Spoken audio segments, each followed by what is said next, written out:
Great. So we're off and running. Tony Williams, thank you very much for joining me from Hong Kong, where I believe it's a slightly warmer situation than we have in the UK at the moment. 28 degrees by the sounds of it. Yes, very warm today, and been warm for a few weeks actually. It's very unseasonal, even for Hong Kong. Yeah, I'm a little bit jealous. Not quite that sort of temperature in the UK at the moment, but yeah, really appreciate you joining me. And yeah, we've got some really interesting topics to talk about around the evolving workforce and resourcing landscape, how companies can drive towards true strategic workforce planning at the center of that. Loads of important stuff to cover. I'm sure we're probably going to go off on a few tangents as well, which I'm looking forward to. Before we get into that, you've obviously got a wealth of experience across HR and business transformation, and you're doing some really interesting stuff now. Would you be able to just give a little bit of background on what you're doing now, but also your journey and how you've kind of got there and what you've experienced along the way in terms of that path? Yeah, sure. Thanks, Johnny. So I guess the simple headlines is 30 years in banking, of which 20 were in senior HR positions. Mostly RBS Group, but as RBS expanded and then contracted, that was quite a journey and a hell of a lot of business transformation, starting clearly with the acquisition of NatWest in 2000 and then the ill-fated acquisition of ABN AMRO, and then what followed with the exiting of many markets. And obviously now, since then, it's been rebranded into NatWest Group. Again, once I left that world, I set up my own consultancy 6 years ago with a business partner, with Exell, and spent most of the first 4 years doing business transformation projects, culminating, I guess, with the acquisition of Getronics NV, a tech services company, ostensibly headquartered in Holland, but actually most of its business was done out of Spain, an apps development business, and then a workspace engineering business throughout Northern and Western Europe, and with it, little pockets of cloud and other activities that it did elsewhere. Did that for 18 months, including being Chief People Officer, and then slipped straight from that into being the COO for the global HR function in HSBC, and did about 19 months there before moving to Hong Kong full-time and starting my coaching business. So I split my time now between consulting, all sorts of transformation-based consulting, and coaching, and increasingly doing executive coaching, particularly in a virtual world. And with the executive coaching side of things, what are the kind of key areas that just keep popping up that are kind of the main themes that you're seeing at the moment? That's a great question, Johnny. I think so. Leading through these very interesting times, I think is probably number one. How to engage people remotely or virtually, and some tricks of the trade around how to be a leader in those circumstances. Some of my coach clients are fairly new into roles, so helping them be successful as soon as they can be in their new roles. And again, most of that's been done in a pandemic world, so having to vary some of the things that you would normally do, like spending the first 30 days going around meeting all your staff, is slightly easier, but also possibly slightly less effective without that kind of human kind of connection that you can get in real life that is harder to do in virtual circumstances.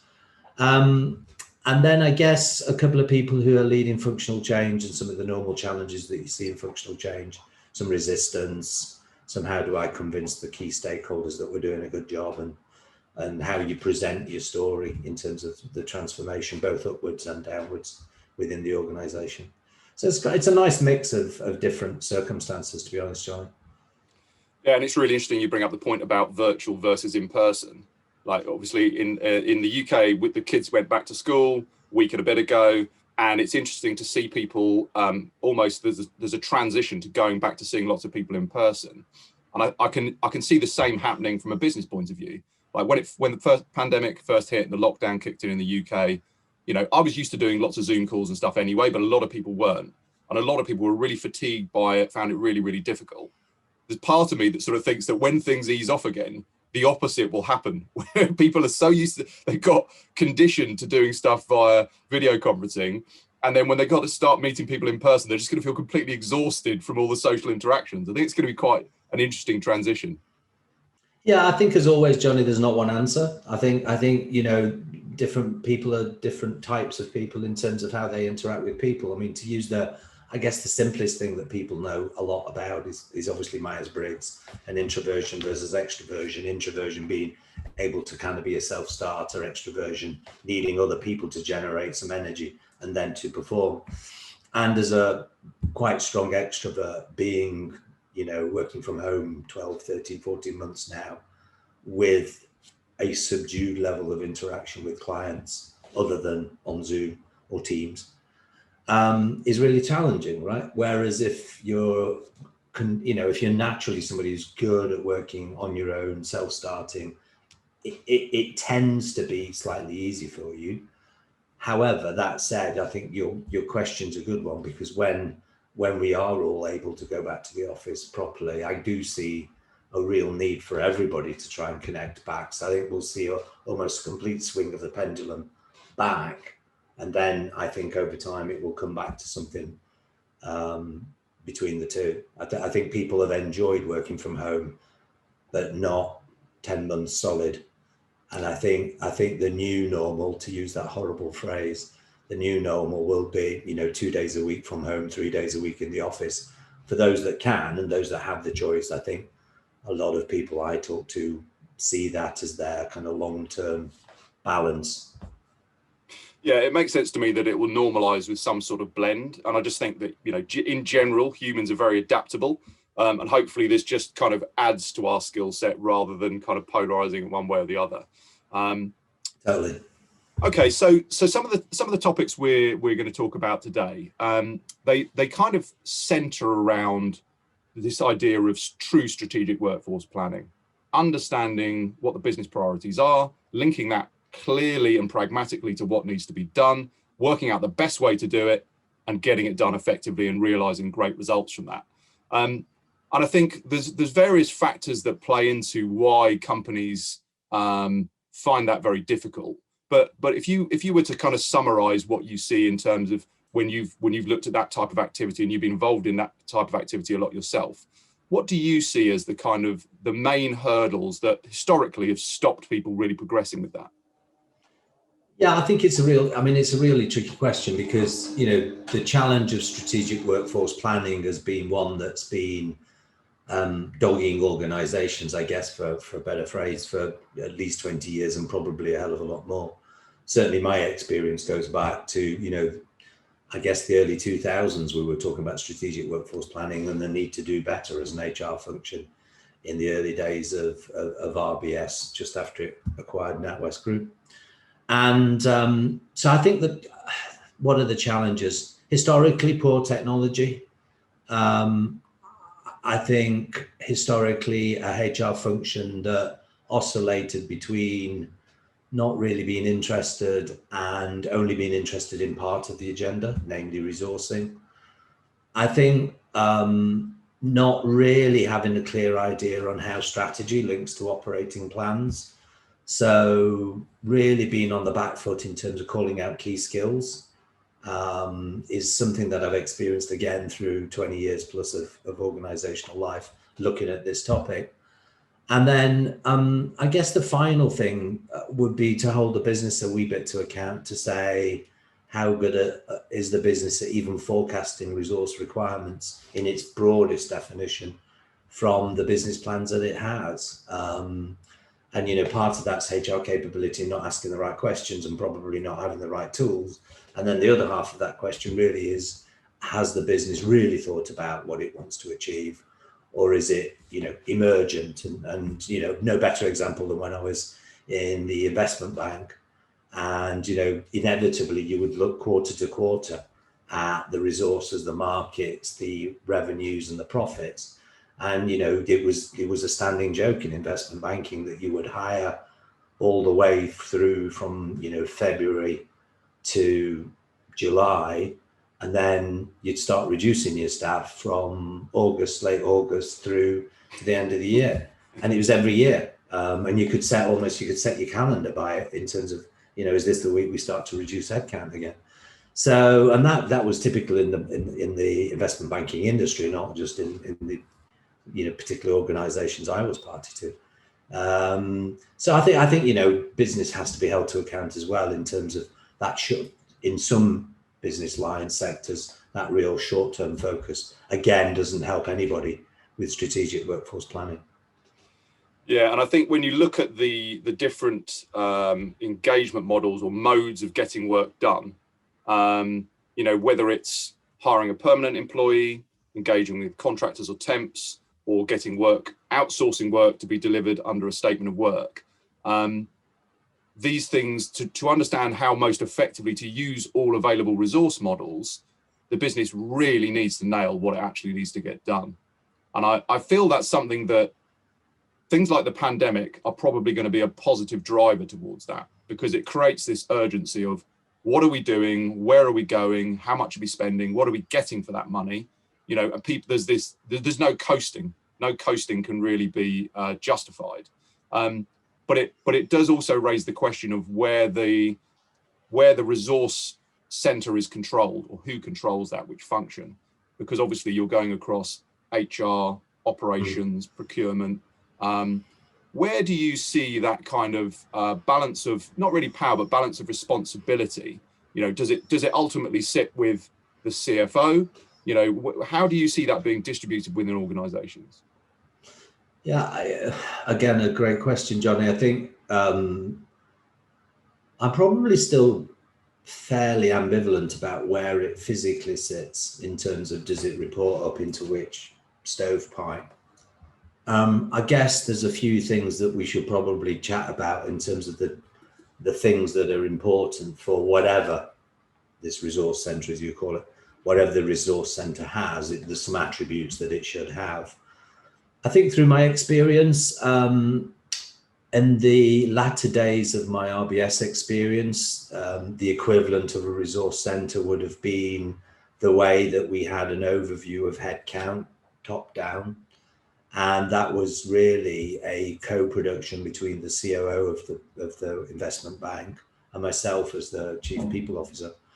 And that was, it was once a week for 3-4 hours, literally looking at all of the ins, all of the outs, all of the requirements. And clearly post global financial crisis, a lot of the banks were having to do a hell of a lot of remediation work, much of which was technology driven as well. And that really created a drain on resource requirements and resource needs.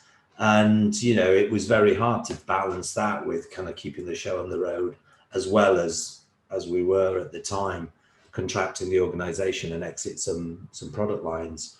So having a single view of that was really important.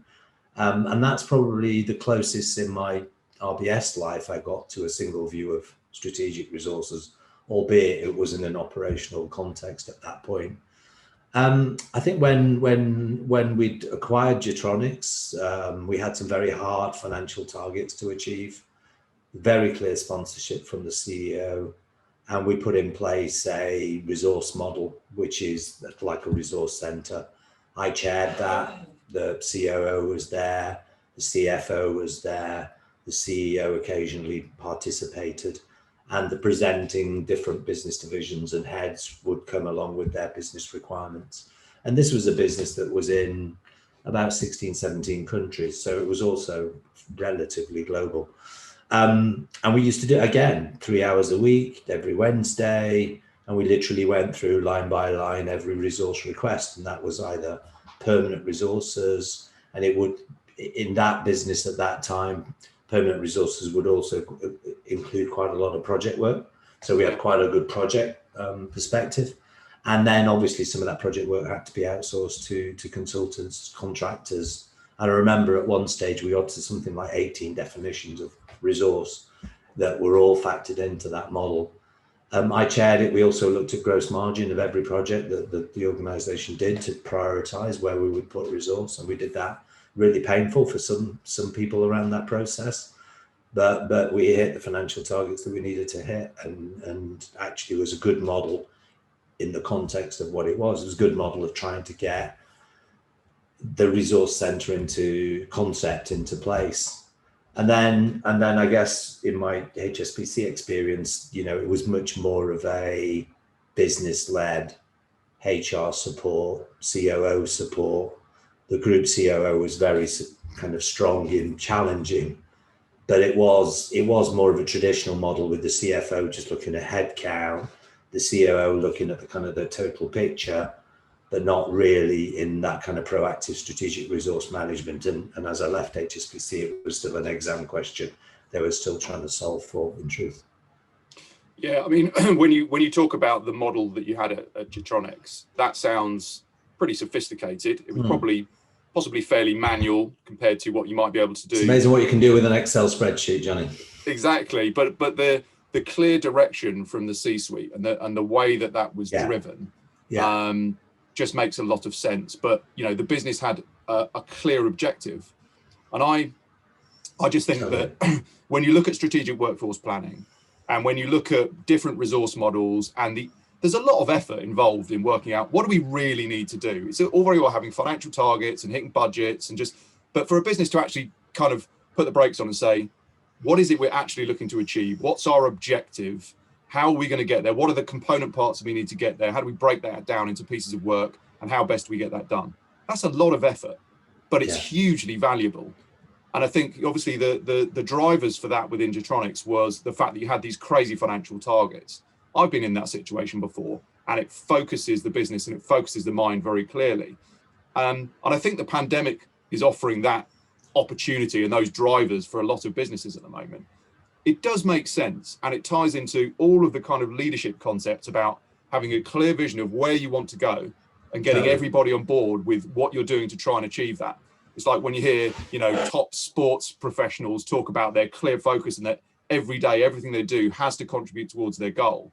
And I think a lot of this sort of stuff is driven by a clear sense of urgency. So I think now is a great time for companies to be able to address that. But it's a big lumpy piece of work, because even generally when people are in a role and they're trying to get stuff done, they don't want to sit there and write a job spec, for example. And so when you start getting into other modes of delivery, working out what actually needs to get done and how best to do that, I think people see that as an initial hurdle to get over. Feels like a lot of work, just defining the aspects that need to be delivered and what success looks like. But ultimately, if companies can achieve that, it's so pragmatic in terms of delivery and how it affects the business performance. It's got to be a good thing in my mind. But again, it's got to be driven by the right stakeholders. I think if we look at HR and procurement teams within most organizations, they're generally pretty lean. They're generally pretty stretched. They've got a lot of different responsibilities. There's often some kind of crossover. Obviously, tech can be very useful in helping make that more efficient and scalable. But I think when you look at the lines of responsibility of resourcing versus recruiting versus talent acquisition, they're not the same, are they? In terms of how those things are split up and how they can be kind of brought together, how do you see, what do you see as potential ways for organizations to kind of map that out successfully? So these things are being dealt with in their individual nature, but also being centrally used to drive the business forward. Yeah, I mean, you made some great points there. I think just to kind of underline one of them, I think in reflecting before, speaking today about my own experience, I think having a very clear purpose that the organization's trying to hit is probably the thing that gave more impetus than just a general, as you pointed out, here's a bunch of normal targets that every business has to achieve. Whereas if you've got a very focused CEO on a very single focused target that drives into how you spend your money, 85% of costs was people in that business. So inevitably getting a hold of that was really important. So I think just to underpin that point, because I think you make a very good point. I think generally speaking, I think the way that the functions come together is really important. I think one of the characters needs to be strong and then pull in everybody else. So, if you've got a, particularly strong commercial HR lead, then they can pull in your procurement, your finance, your operational resource, etc., to kind of bring that single version of what you're trying to achieve. I think in terms of the broader point that you raise, I do oscillate on this one a wee bit. I think you make a very good point about whether HR people, well, you inferred it, you didn't make the point. Do HR people really want to be running around writing job descriptions for the business because the business can't really be bothered to do so? Well, no. And is a job description or a job requisition fundamental to part of the strategic resourcing journey? Absolutely. And I've seen too many organizations, not just the ones I've kind of occupied myself, but the ones I've consulted with. Many organizations just struggle with, well, whose accountability is it in the first place to even name the resource requirement? Never mind about then who's leading on filling it. I do believe that your HR function, even by becoming talent acquisition, not resourcing, or in the US staffing, that is one aspect of resourcing. And I think the HR function has really focused in on, by specializing ever more and ever more, talent acquisition is really about hiring talent from the market. The clue's in the word acquisition. Talent management is having a better feel for the skills you've got today and growing those skills, usually by learning and development interventions. But nobody in the HR function really has got the holistic view other than the chief people officer. And the chief people officer is then looking within their function to say, who can I ask to lead out on this? Because it's talent acquisition, it's talent management, it's some business partner activity in terms of defining the need in the first place. It's your operational activity that supports fulfillment of particularly talent acquisition. So it's just a bit messy. And I think to date, the technology that's been deployed to try and help solve this problem has been fairly limited. And even your cloud-based kind of fourth generation, actually a lot better HR technology products like Workday, like SuccessFactors, even Oracle Fusion and others, they're all trying to effectively get the engine room of HR data a lot cleaner.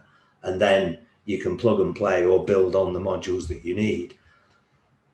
That all said, strategic workforce planning is still not solved for with those technology suites. You then need to look into the market or look to other solutions to bolt on, to pull the resource from your HR data, pull the resource probably from a procurement system or two in terms of consultants and contractors and third parties, and of course, try and work with the finance function to try and look at how budget then relates to, if we spend this dollar on permanent resource or this dollar on contractor or this dollar on consulting, how does that look in the round?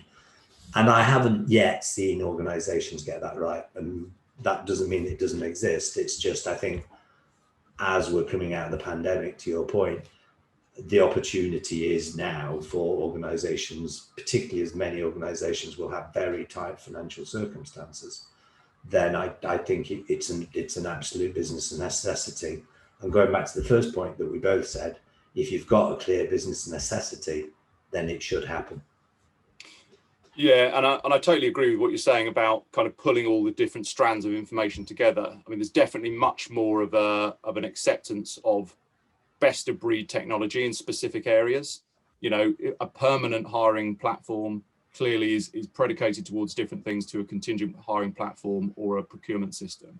And one thing that we see is a lot more people centralizing data through a central analytics tool. So you might have dashboards within a specific system that's dealing with services spend, for example, but then information going all centralized within Power BI or Sisense or something like that.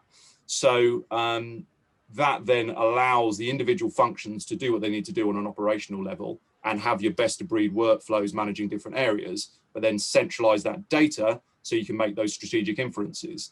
And I think within a lot of organizations, contingent workforce data is much better served than services procurement data. There's a lot of complexity around that, and it's an emerging area. Obviously, it's very much a focus for us. But I think what you can only really properly assess all of your available resources when you can see everything that's happening and understand the ROI on it. And that's, there are genuine ways to do that, but it requires that information. It requires process behind it. But then that can then loop up and it can support this strategic decision-making process. But it's just that, a CFO or a CEO, they just need to really be able to understand what is the most effective use of my resources. And if they have that information and they can tie that into a clear plan, then that's got to be a great route forward for success. I think, and I agree with that, Johnny. I think I probably just kind of interrupt a wee bit there, because I think everything you've said up to that point is true. The exam question that solves is, what have we got today and how is it made up? And the gap still that I've seen throughout my career, and I'm sure is still prevalent today, is the what do we need in 2 years' time? What's the forward-looking story? And that's simply because business does not properly articulate in a clear way the future skills it needs, in a way in which HR and other functions can go out working together and actually drive the proper strategic workforce plan. So all that analytical, and there are some great organizations and some great tools now to bring all that data together in a much clearer way. Data warehouse techniques have come on leaps and bounds in the last 5 years, but it still tells you what has happened, not really what you need. And it's, it's the classic thing I used to say about CFOs. They're very good at telling you what happened last year and not necessarily what you need to be doing, other than a very high level picture going forward. And so the business life needs to spend more time properly looking forward and saying, what do we think we need? And even today, everybody's saying, oh, we need more digital skills. Of course you need more digital skills. Exactly how many, exactly on what particular aspect of digital, and what's your budget, and how do you wish to kind of bring that capability into your organization? Because increasingly, particularly with digital, people with those skills don't want to be permanent employees. They're coming up with a whole raft of different economic models for providing resource to companies wanting to build digital capabilities. And the organization is still thinking we need to hire 50 digital programmers in China because we've got a digital platform we want to launch. That, so there's a bit of old thinking in a new world, and then you've got the kind of multiplier effect of, and the new world in the post-pandemic world, which will raise some of the questions that we talked about earlier on about, how people want to work in the future. So clearly, to actually move towards this objective, organizations need to be asking the right questions. They need to be facilitating the process with the right tools. They need to have clear business objectives. They need the C-suite support, and they need the right mindset within the business. When we talk about this kind of future planning, do you see a clear place where that responsibility sits and a clear function when that responsibility sits? Or do you think there is almost room for a new category here of specialist? And I had an interesting conversation recently with Bruce from Allegis, and basically he was talking about this idea of a work design architect, this conceptual role of, he's very much a future thinker.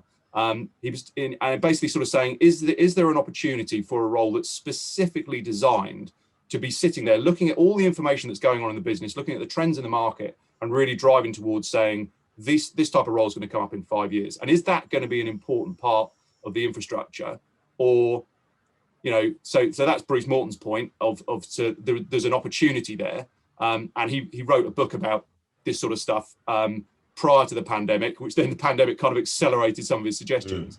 But if you look at that and you look at the roles that exist, do you see that capability being something that is already there, or does it need separating out?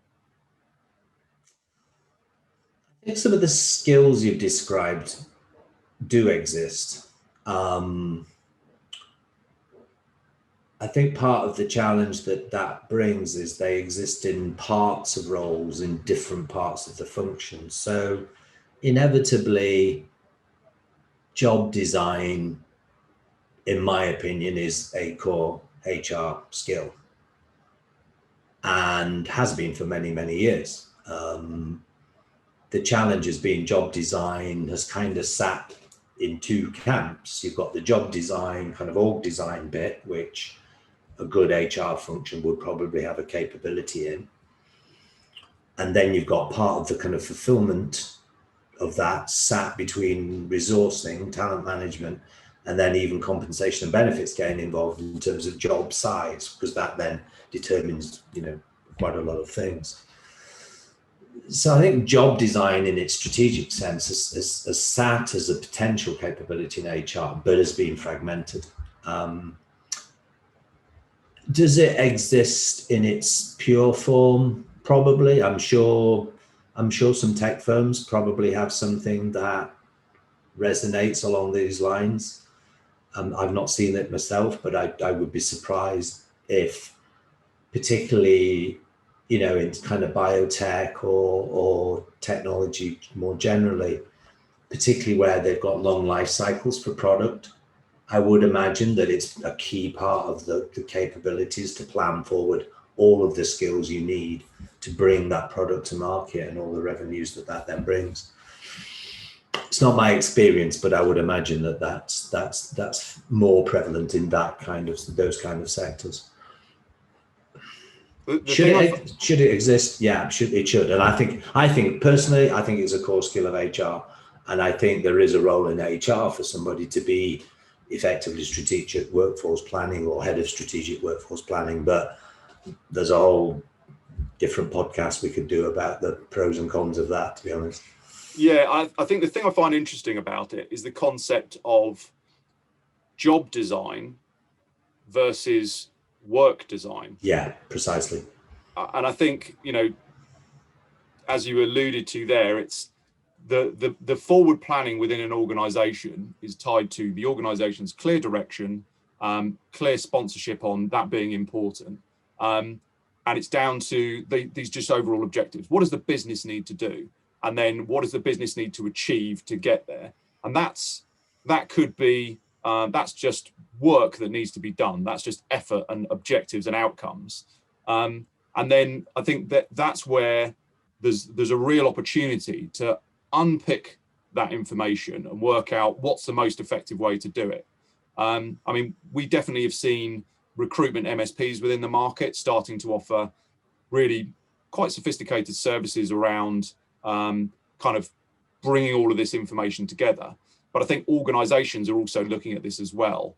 Because it ties into, like, generally the war for talent, the war for skills, whatever it is, everybody wants the best stuff. Everybody wants the new in demand stuff. But to your point earlier, people want to work differently now.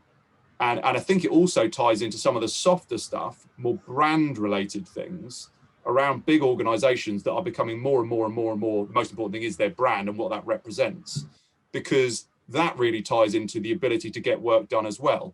In the sense that does your culture and actually does your supply chain reflect the values that you are trying to put out to the market? And I think that's an area that for anyone looking on a future basis, yes, it's which skills, but it's also how are we going to attract the right suppliers and workers and employees to deliver that in the way that the workforce has changed. Totally. And that's work in progress, I think, for a lot of organizations. I think you still have some traditional mindsets, probably because I've spent most of my time in some of the more traditional sectors. But I do believe that it's fairly inevitable that organizations will hone and develop their mindsets and their models in respect of, how they resource. And as I've mentioned earlier on, having to think a little bit more about, do we engage that small niche consultancy firm, even though with this mega bank, and we normally only deal with mega third parties might not exist with specific skills you need to get a product or get a product particularly to market, particularly new markets or emerging markets. So,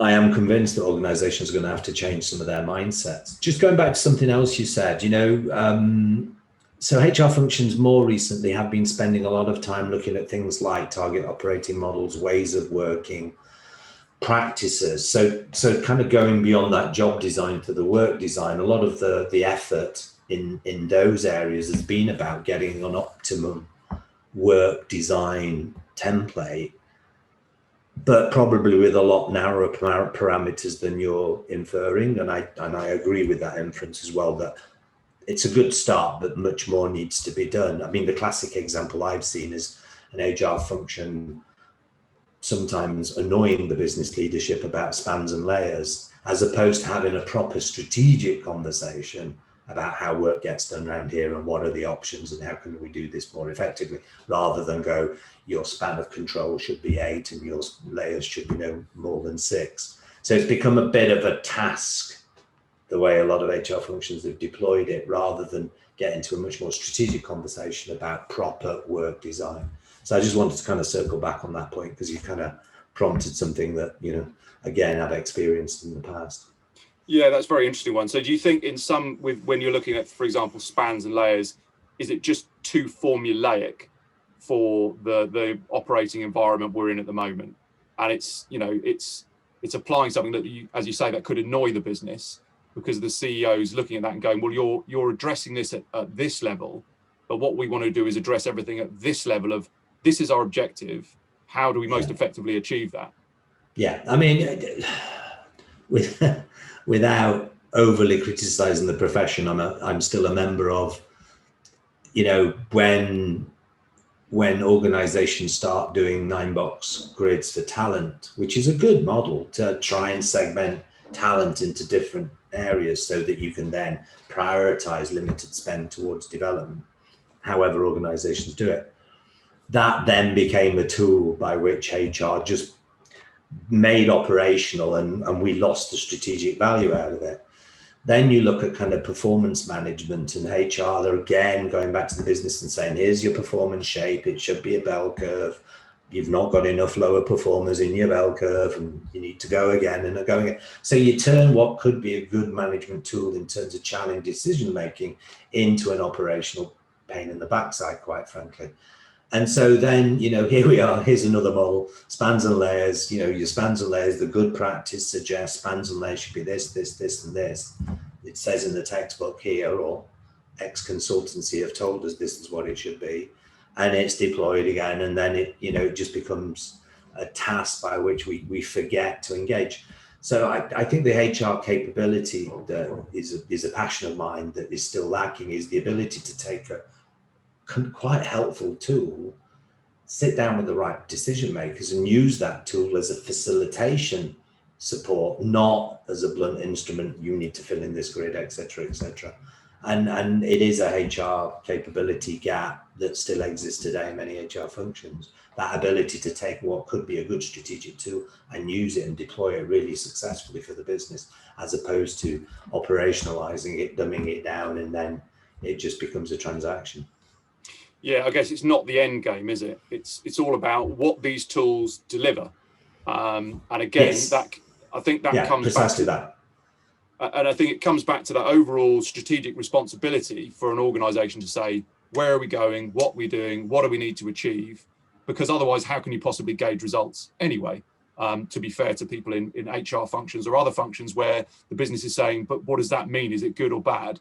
Well, what are we trying to do? What's the objective? Where are we trying to get to? I think there is some real challenges for HR functions at the moment. I think there are also some massive opportunities. I mean, even if you just look at traditionally, I would say that HR would be more viewed as being orientated towards people rather than necessarily task. And the world has definitely moved. There's been a shift towards an increase in task-based orientation, whether that's the gig economy, whether it's the increasing use of outsourced services. How do you measure people when they're working remotely? Do you want to put a screen monitor on them to find out that they're not watching Netflix, or actually you're going to judge them on what they actually deliver? So I think the people versus task element, I find that very interesting as a bit of a conundrum for businesses to address. And it may be that task sits in one area and people sits in another area, and it needs to be looped up under a central function. Or it may be that HR have the opportunity to address task and how that applies to people. But what's your kind of gut reaction on that side of things? That's a really good question. Sum that up in a 2-minute answer. I mean, it's a real challenge because, if I'm reaching into my own personal experience, I could make a case for both sides and something different as well. So let's try and agree on some things. A virtual world has made task management more harder to manage for a lot of managers, or a lot harder to see for a lot of managers. And it really depends on the sector and the business that you do as to whether you feel you can measure outcomes easily or not.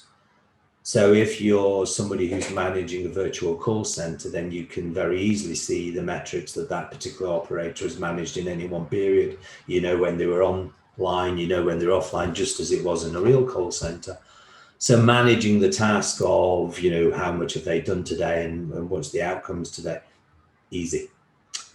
In the kind of more knowledge economy type work, where you should be measuring on outputs, but I fear too many managers were still managing on inputs. And so therefore having their resources gaggled around them in a nice office was more comfortable to them.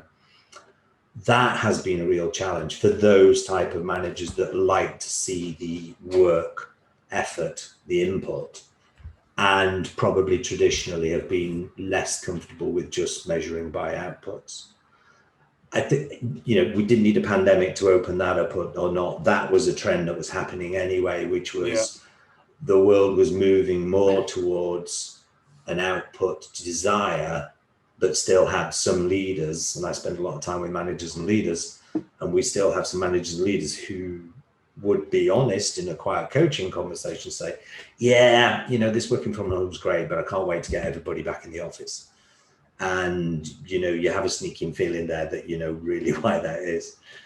And that's because they want to see inputs, not just try and measure outputs. I think part of it also is because many organizations just aren't very good at managing expectations about output. So what do I expect from a, HR function, for example, over the next year?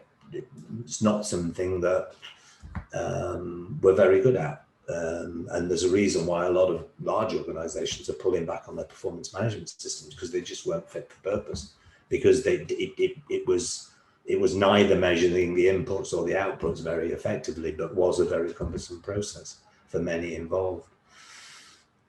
And then I guess to my final point, to build on the kind of challenge, the pandemic has made engaging with people more important.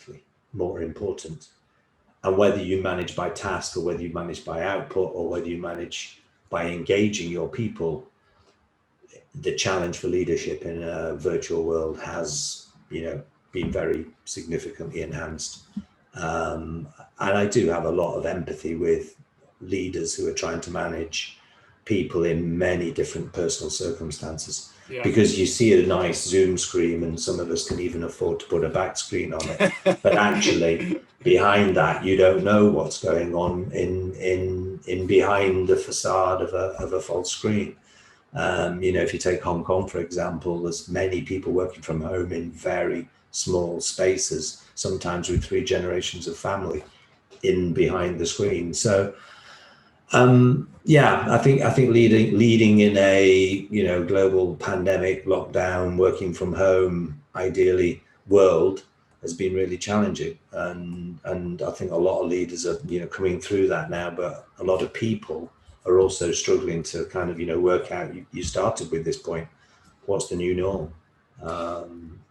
And I think this people versus task thing is just one of the many factors that's out there at the moment. Yeah, I think you make a great point there. Several great points, in fact, but just to hone in on one of them, in some ways, the situation we're in at the moment has made task more important. because what's actually getting done, you can't, we don't want any kind of fluffy, blurry metrics around this. What's actually happening? What's actually getting done? What's it actually doing for the business? And how does that affect this overall objective that we're talking about? But as you rightly point out, people have become more important, and how you look after people has become even more critical. Because like you say, it's brought, I think the pandemic in some ways has leveled the playing field a lot. It's been a great leveler in some ways, because you have, I feel like you have much more person-to-person type interactions. It's less about walking into a big shiny office and all the accoutrements that are associated with a big powerful organization. You're dealing with an individual in their house, on a video call, where there might be something, baby crying in the background, or as at the beginning of our call, I'm not sure if you heard it, there was some sort of mower going along the street.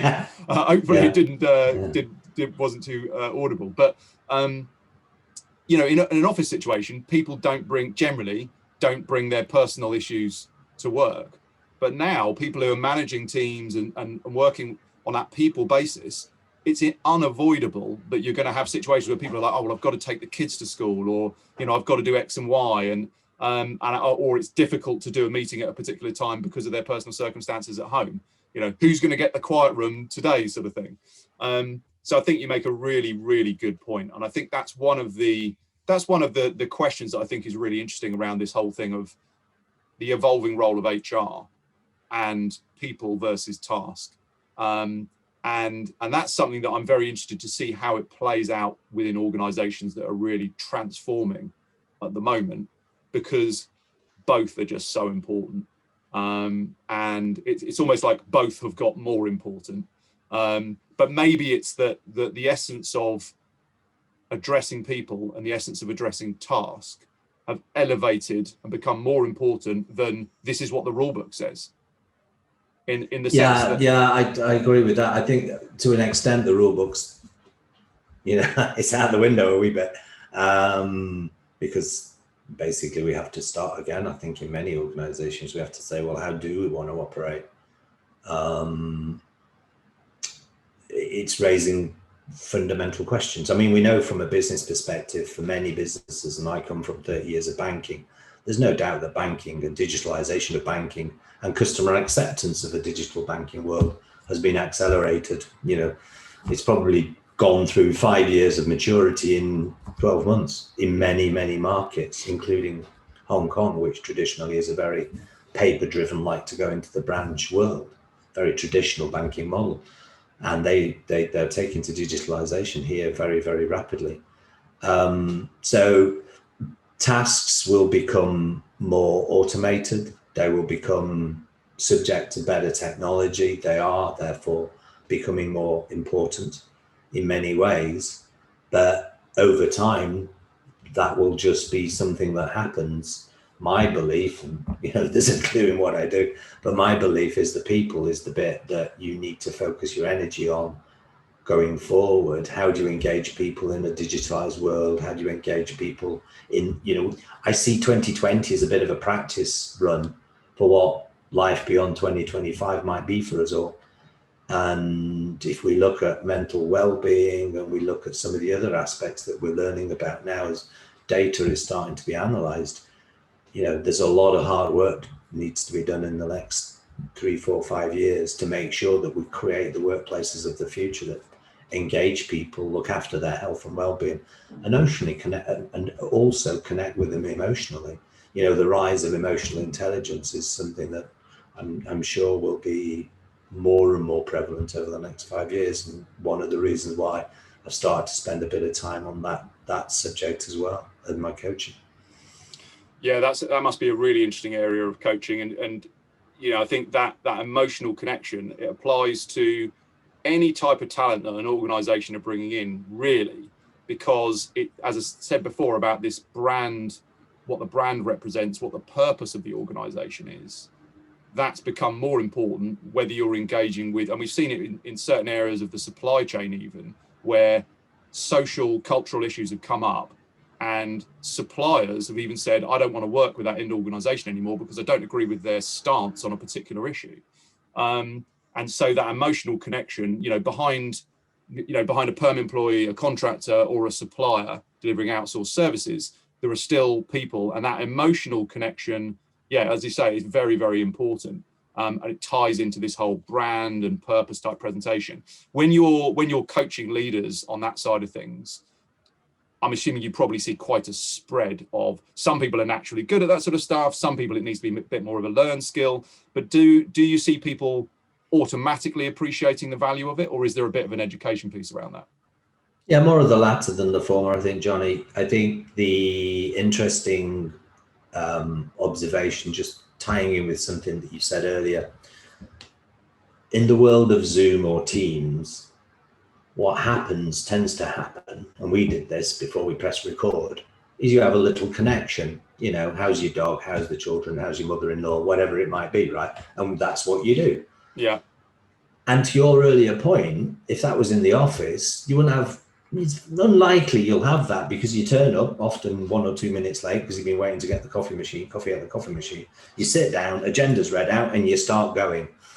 So what you don't get is that connection as much, which is counter what I said earlier on, of course, which is actually when you've got physical proximity, it's easier to just kind of settle in and converse and chat.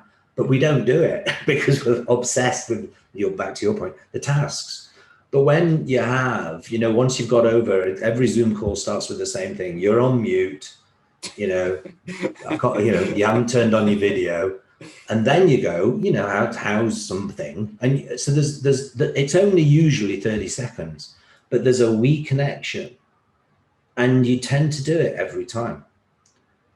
And if you're in the office, you don't tend to do that so much. It almost, the process of literally connecting online, forces you to do a little bit of chit chat.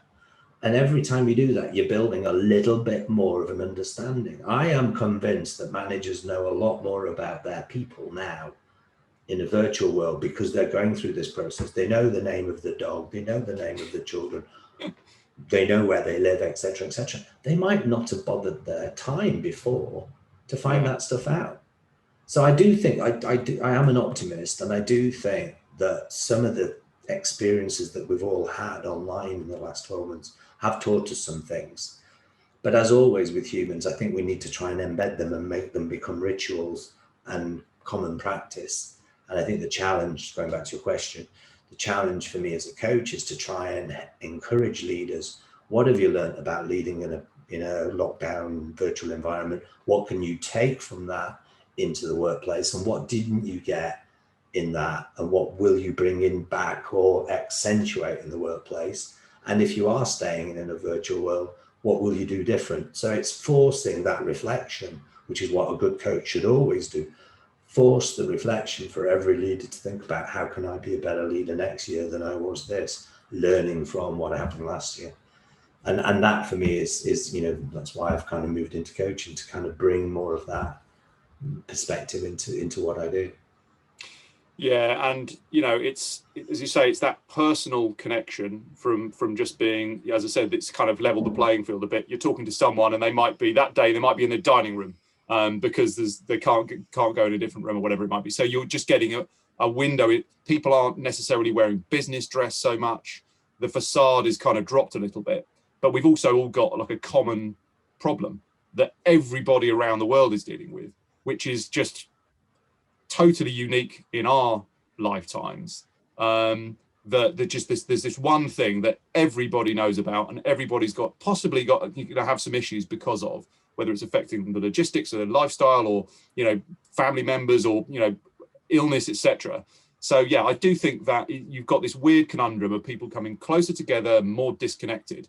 In an ideal world, I'm an optimist as well, totally. I think in an ideal world, if you blend the two, there are some real benefits that can be taken from both, and hopefully that creates a different way of working has been created, and there's no going back from that. And hopefully we can take the best bits from all of it, like you say, blended use of offices. You don't have to be in an office every day. Have a bit more flexibility. Again, people, task as well, because actually, if that person is being treated in a manner that's creates more flexibility for them, they might be better at getting the task completed. And it's not a question of how long are you sitting in front of that computer, are you there 9 to 5?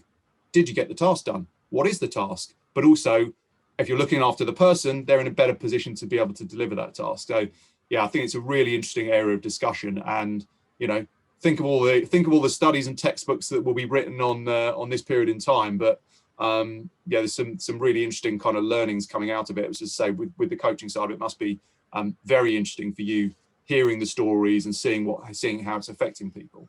To move on to a slightly more kind of focused and specialist topic, a topic area that's possibly a little bit more boring in some ways, but that is having a big impact, certainly in the UK. I wanted to just get your opinion on how organisations, and HR in particular, are addressing the problem of regulatory change. So in the UK, we obviously have the reforms to the IR35 legislation, which deem whether somebody is employed or self-employed, and put that responsibility now in the hands of the end hiring organisation, or the paying organisation, effectively. That's coming into play in the UK very shortly. But we've seen similar types of things happening in places like California. You know, if you look at the US 1099 versus W2 laws, there's the movement more towards this type of thing. Seen similar things in various European countries. I would expect governments around the world to take more of this sort of approach, where they're sort of saying, hang on a minute, there's too many grey areas, income taxes slipping through our fingers, and people aren't doing things the right way. We need to get on top of this.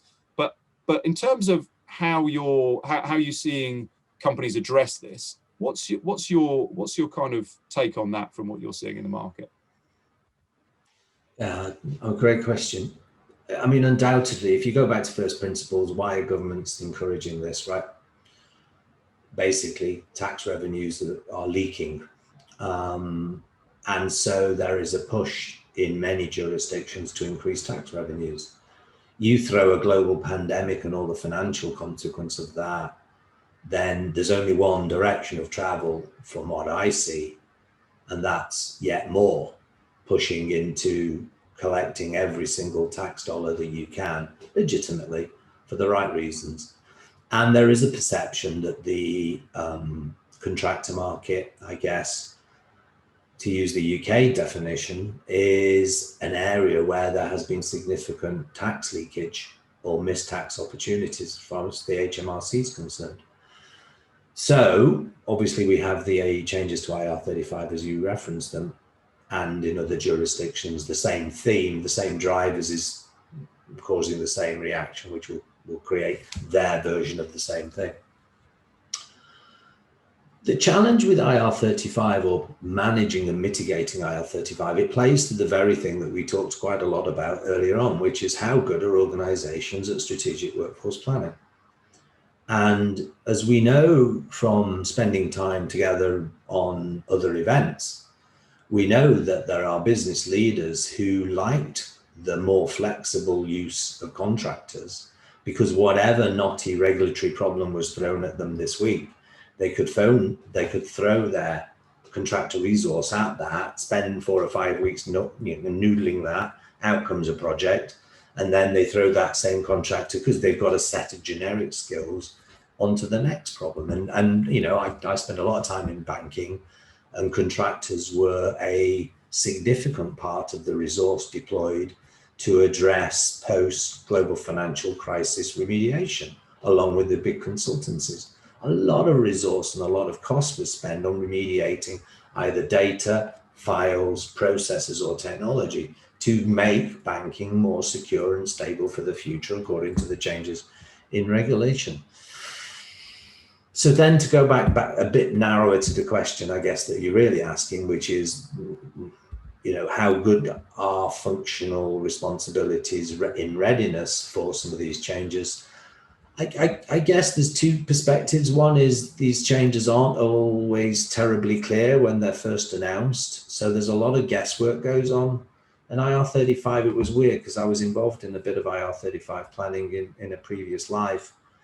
And we had this weird situation where everybody in the market was saying, we're not quite sure what HMRC would do. yet they'd introduced exactly the same regulations to the public sector 3 years before. So, as I was saying to a lot of people, well, maybe they're just going to do that because that's what they've already done in public sector. So, as always, what can we learn from the public sector? And to an extent we couldn't, and to an extent we couldn't. And because it plays back onto this, how good is business in articulating a very clear demand, and how good is HR and others functions in supporting that demand, and then thinking about resource solutions to solve for it. And so that whole kind of IR35 contractor debate has become a bit of a catalyst for the broader conversation about strategic workforce planning, and it's a driver for better conversations for that. How prepared are organizations? I think everybody will get through it. They'll noodle their way through it. It won't be perfect. But things think the rule is coming in. It's 3 weeks away now, or 2.5 weeks away. So organizations will have to finally, get over the challenges they had. And there's undoubtedly, without naming, culprits, there are undoubtedly really good examples of just why HMRC are tightening the legislation here, because there are many examples in firms that I have seen where contractors have been around in organizations more than 5 years, more than 6 years, more than 7 years, more than 8 years, which by anybody's definition of contractor is not a contractor. So it's a healthy challenge to business to sort out its practices in terms of resource management and resource planning, about statements of works and articulating what's required at the outset, and you can see the purpose of it. Hopefully organizations will come to a settled point in managing it over the next few weeks and months. Yeah, as you say, it's very much a catalyst. It's a very strong catalyst in the market for people to address. It's forcing them to address this specific issue. The use of contractors isn't going to go away. It's just got to be done via a set of rules. I was almost going to say then a specific set of rules, but actually there's a lot of grey areas, which is one of the reasons people have, one of the things that people have found very tricky about it.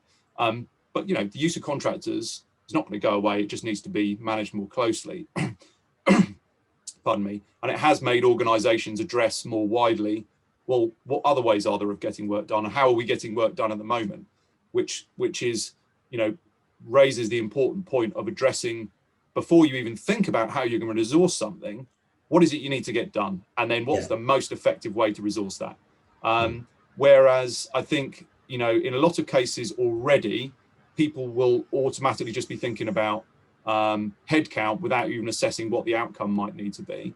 And there can be maybe a slightly lax attitude to, as you say, if contractors are sat there for a very, very long period of time, what are they actually doing? What are they actually delivering?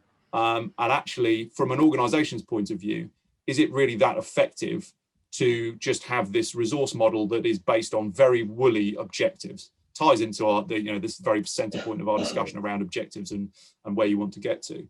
And who manages them as well, I think, Johnny, because I still think, HR is very clearly seen as owning the employee value proposition, if you will, with lots of inputs and supports from business. But HR is really the function that's looking at employed people. Consultants tend to be owned by the business with lots of good support from procurement.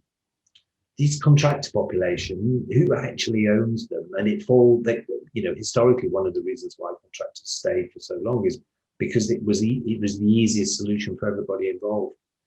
Procurement just had a template, a single person or a private company template, roll it out 50 times, that was done. HR didn't really get involved and didn't really want to get involved because, if we start talking about contractors with the function that looks after employees, then we're starting to do the risks about the legislation, hidden employment is trying to address in the first place. They should be employees. And then on the other side, you've got the operational world going, well, it's procurement, it's HR, it's everybody else. It's not me that's owning this population. So I think contractors were a wee bit like left out there, and then you've got a technology function that was using that resource predominantly more than anybody else in many organizations. And so they see it as their resource, but not really wanting to get their hands dirty in the operational challenges of it. And I certainly saw that in the IR35 planning, trying to bring together operations, technology, who was a big demand user there, HR, procurement, finance, just trying to get everybody into one shape was the biggest challenge I had for the first 3 or 4 months, trying to just noodle everybody together to make sure that they cooperated and worked together well.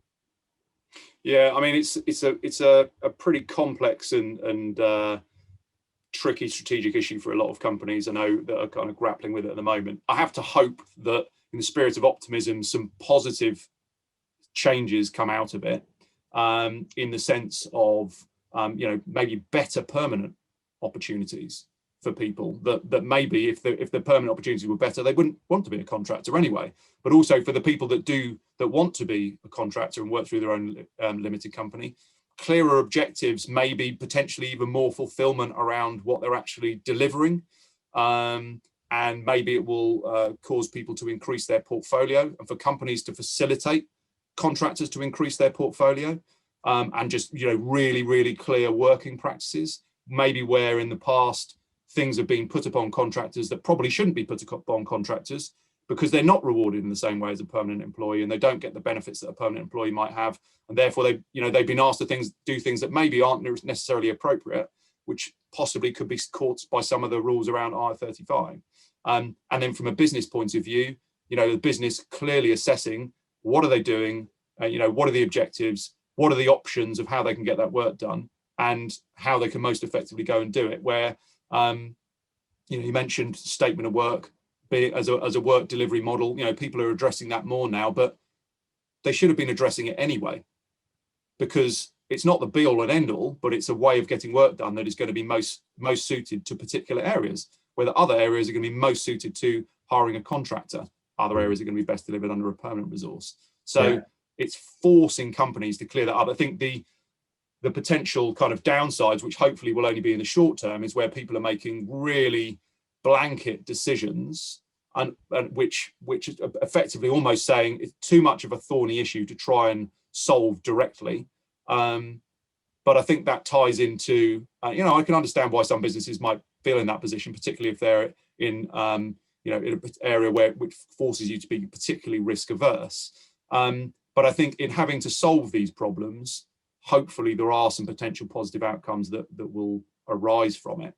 Yeah, I do agree with your optimism. One note of caution, and the note of caution is too often, particularly in quota companies, permanent headcount is used as an indicator of both past and future cost. And many organizations, when they present to the market, as you know, as well as I do, they'll talk about FTE and permanent headcount as a lever in terms of an indicator of just how much and how serious an organization was about cost management. So when we were talking about, IR35 launches in 2.5 weeks' time, there's part of me that says the worst year you could ever bring that rule in is the one that is marked the year after the major global pandemic, and the one where all the financial chickens come home to roost for many organizations. Right. At the time when, I like your optimism, at the time when you would hope the legislation will drive in, let's turn quite a lot of these contractors to the permanent employers they always should have been. The problem with that is it will take up FTE. And no CFO or CEOs want to go into the market and say, by the way, we borrowed all that money on that bond over the next 5 years and made some very strong promises financially to the market that we can afford it. We're just going to increase our FTE by, 8% in the next 6 months. No CFO, CEO is going to do that. So because we've got this weird thing in quoted markets where FTE is seen as a quasi cost, even though you and I know actually quite often a contractor in total cost management terms is much more expensive than a permanent employee to the organization. So even allowing for the tax that you need to pay. So I like the optimism. I agree with most of the optimism. My note of caution is that the behavioral pattern of the way that we manage permanent FTE in the past also needs to change. We need to get a bit better at talking about real cost, the total resource cost, not here's our FTE numbers. And the fact we spend, 400 million on contractors and consultants every year is sitting down on page 28 of the notes. The FTE you'll read quite early on. And it's a behavioral thing that we've all got into. And we need to kind of step back a wee bit, because it's actually not telling the market the right piece of information in the first place anyway. But the total picture is hard to tell, which is why we don't do it. And it goes back to how we started this conversation, which is the total picture is really hard to get. That is such an interesting point. I really hadn't considered it from that angle. And it highlights the fact of how some companies probably feel quite snookered at the moment with all of these things going on and all of these different pressures to try and solve all these problems at once. Like you say, it's all of the chickens coming home to roost at the same time. That's a fascinating point. But again, with my kind of possible blatant over-optimism, maybe that could be a catalyst for positive change, in the sense of organizations having to get more transparency on, what are we doing at the moment? What are we spending on? A lot of organizations are concerned about risk in their procurement tail spend, where they might have disguised contractors or even, disguised employment stuff going on within their tail spend of statement of work, for example, hidden kind of below procurement thresholds that's maybe not really managed effectively. We're seeing a lot of that type of conversation coming out at the moment. But if you gain visibility on all of these areas, you're going to take a better approach to looking after your employees and valuing your employees for what the company is delivering. And you're also going to have more recognition of the different options you have to get work done and how effective they are. You might have some areas, ways in which an organization is getting work done, which are massively wasteful, but because they're not identified, because again, people are working to the rule book, there's a headcount freeze, therefore I'll do it this way. Those sort of things, the pandemic is going to force people to have to address that cultural setup. But clearly, as you say, there's going to be pushback from that, because that's the way that people have operated for many years, and that's their approach to it.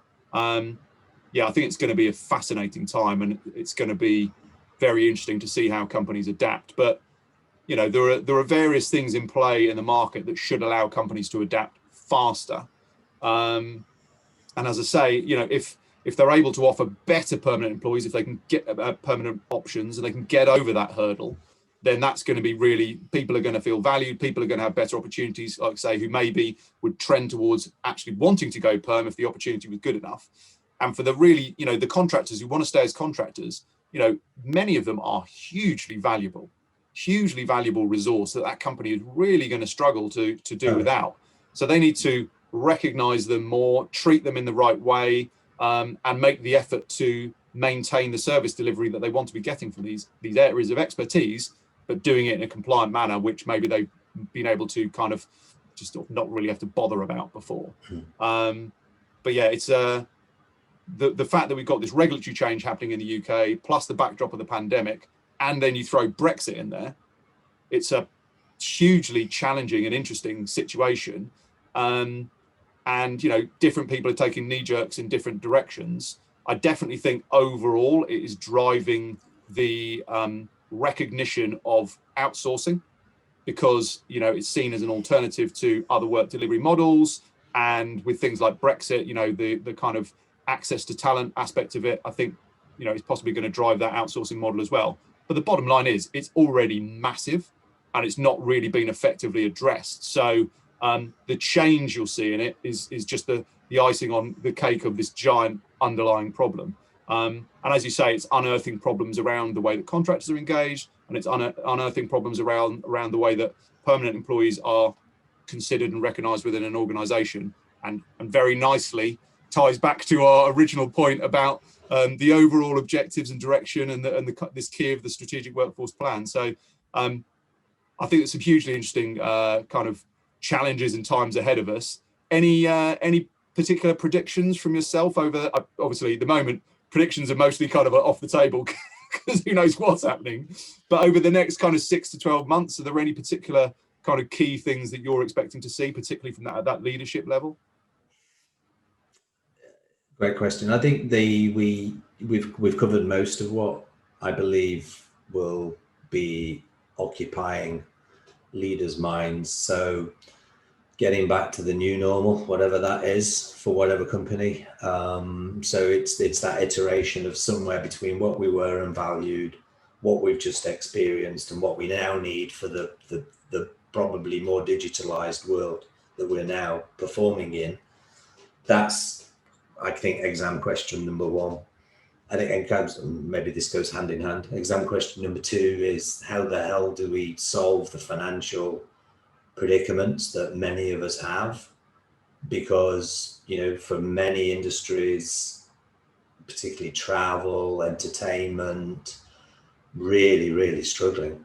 And, the way they financed the securing their existence has been probably at great future expense. So organizations are going to spend a lot of time, and leaders in organizations are going to spend a lot of time in the next 6 months.